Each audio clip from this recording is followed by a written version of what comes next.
wiilka kofashiinaha sameeya baa nagu soo dhaweeyay liajli aniga dartay wuuna u sameeyay calanka Soomaaliya sidaas darteed aniga waaqirooda calankayga marka arkana waan farxay idanna waxaan sameeyay kilib yaraan ka duubay kilibkana waa wax shaqadeeda ah mar walba inaan dadkayga aan la wadaaga jecelahay wax walba aniga igu cusub. السلام عليكم وعن صاحبة شرفت له مقعيقو وآذن أوكيالي maanta waxaan rabaa inaan ka hadlo ama falcelin yar aan ka bixiyo warays uu bixiyay Bilaal Bulshaawi oo aad wada ogtihiin in muddo 39 maalmood ah kadib uu maanta xorriyadiisa dib u helay una ka soo degtay magaalada Muqdisho ee Soomaaliya waxa uu bixiyay waraysi kala duwan ama waraysi taabanaya dhinacyo kala duwan kaasi oo kaga hadlay qaabka loo xiray iyo waliba qaabka loola dhaqmay iyo waxyaabo badan waraysiga ayaan bilaabayna marka hore bal qaabka uu dhacay anigoo socdaal ku socdo oo socdaalkii nabadda dhalinyarada anoo ku socda garowe sii mar qardho sii maray baan waxaan aaday magaalada Hargeysa si qurux badan la soo dhaweeyay habeennimaan galay galabihii oo dhamaan waa la isugaa laakiin may noqon oo gaarigii baa naga daahay waxaanu galnay habeen saqdi dhexe الحمد لله على كل حال هبينكي سقدي دحلفتر كذا ولا يسو دhoweeyay maalmihii dambe waxaan wada qaadanaa ani asxaabteeda iyo familkii aan martidu ahaaba inaan waqti fiican wada qaadano saaxiibayaal intaas hore waxa uu kaga hadlay qaabka loogu soo dhaweeyay magaalada Hargeysa dadka uu ku socday iyo asxaabta iyo familkaba ah qaabkay u soo dhaweyn ayuu uga hadlay qaybtan hore waxaan rabaa in waraysiga si guda galna bal iyo maxaa la yiraahdaa su'aalaha kale ee laga weydiinayo arinta xiritaankiisa iyo qaabkii loola dhaqmay saaxiibayaal su'aasha la weydiiyay ayaa waxay ahayd bal waqtiga la xiray iyo sababaha oo u maleynayo in loo xiray asagoo su'aashaas ka jawaabaya ayaa waxa uu yiri sidan habeenada kamid ah habeenkii saddexaad ah ayaa waxaan u casho doonanay maqaayada Jumeera maqaayad kamid maqaayadaha Soomaaliland waxaan u doonanay casho anagoona u soconay anagoo wafdi ah cashada markaa dalbanay baa waxaan la keenay koob shaaxa oo ka samaysan calanka Soomaaliya saaxiibayaal sida uu sheegayo waxa uu yiri maqaayad ayaan tagnay maqaayadii markii cuntadii wixii naloo keenay ayaa waxa naloo keenay ama la ii keenay ayuu leeyahay shaah ka samaysan calanka Soomaaliya sida uu sheegayo isaga ma uusan dalban shaaxas ayaa loo keenay kadibna hawshaas dalkaas ay ka bilaabanaysaa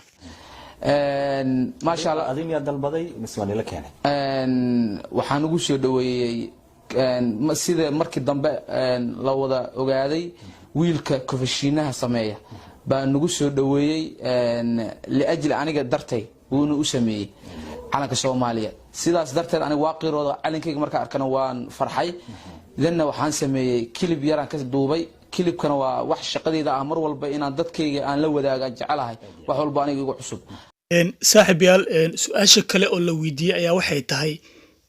muuqaalkaas markii uu soo boost gareeyay kadib maxuu falcelin ah uu kala kulmay dadka daawaday muuqaalkaas oo commentiga ka soo bixiyay waxa uu ku jawaabay sidan falcelino dhanka baraha bulshada waan arkay oo dadka commentiyada ka soo bixinayo waxba uma arag oo waxaan u qaatay waxyaabii hore dadku iskaga hadli jireen saaxiibayaal waxa uu sheegay in falcelinta dadka ka bixinayeen muuqaalkaas uusan u qaadan wax micno leh taa badalkeedana muuqaalka uu ku daayay barta uu soo geliyay haddaba su'aasha kale oo la weydiiyay ayaa waxay tahay bal kadib arintaas markii aad samaysay maxaa ku xigay oo aad la kulantay waxa uu ku jawaabay sidan kadib waxaa dhacday in habeenada kamid ah annagoo haddana mar kale marti noo yahay wiil kale oo asigana Muqdisho nooga yimid waa habeen kale ka duwan waa afar cisho kadib iyadoo sida aan ogaanay la igogoobayo lambaradii la raadina xaafadeeda la gogoobayo baa haddana waxaanu aadnay maqaaxidii sheekha hore noogu samaysay maqaaxidii ma sha Allah si qurux badan haddana noola soo dhaweeyay habeenkii si qurux badan haddana qaadanay waxaan lagu soo dhaweeyay heesihii Muqdisho lagu amaanayo ما شاء الله هذا وجمهد علينا يضنا kadibna waxaa dhacday isla markii in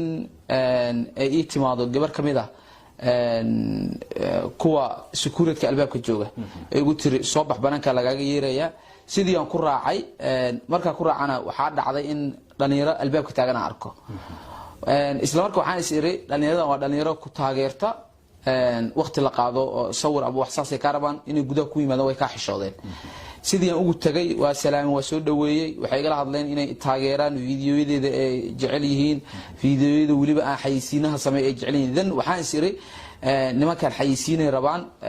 bal qandaraas la galo liishi camal isla markii haddana way isbedeleen oo waxay galeen marka kilibkii shaax hore waxaan ka ogaaday marka nimankan inay niman ciidamo yihiin markaan ogaaday waxay saaniya uga jawaabay sida saxdan uga jawaabay kadib waxay ugu yiraahdeen soo bax saldhiga wada aadayna saaxiib yaal halkaas ayuu ka bilowday xarigiisa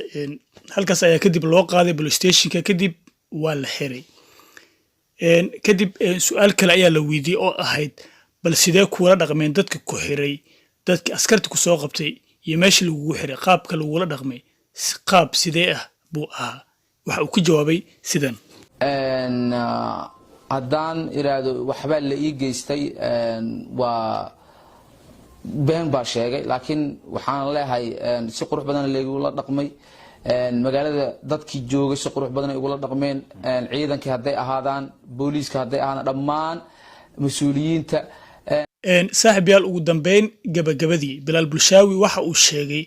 in uu ku khaldanaa in calanka Soomaaliya uu geeyo kuna isticmaalo gudaha wadanka Somaliland amaba gudaha Somaliland taasna uu raaligelin ka bixiyay idan waxa kaliya ee ka damqanayna waxa ahayd inaan meesha ku dhax isticmaalay calan aanan ahayn calankooda ee ayagu ay aaminsan yihiin taana waanu ka raaligelinay saaxiib yaal intiinii hore ee dhageystay barnaamijkii aan ka sameynay xariga loo geystay bilaal bulshaawi waxa uu ku sheegnay in bilaal bulshaawi uu qalad ka galay dadka uu martida u yahay iyo waliba dadkii soo dhaweeyay asagana maanta taas ayuu qirtay inuu qalad ka galay oo raaligelin ka bixiyay saaxiib yaal waraysiga aad ayuu dheeraa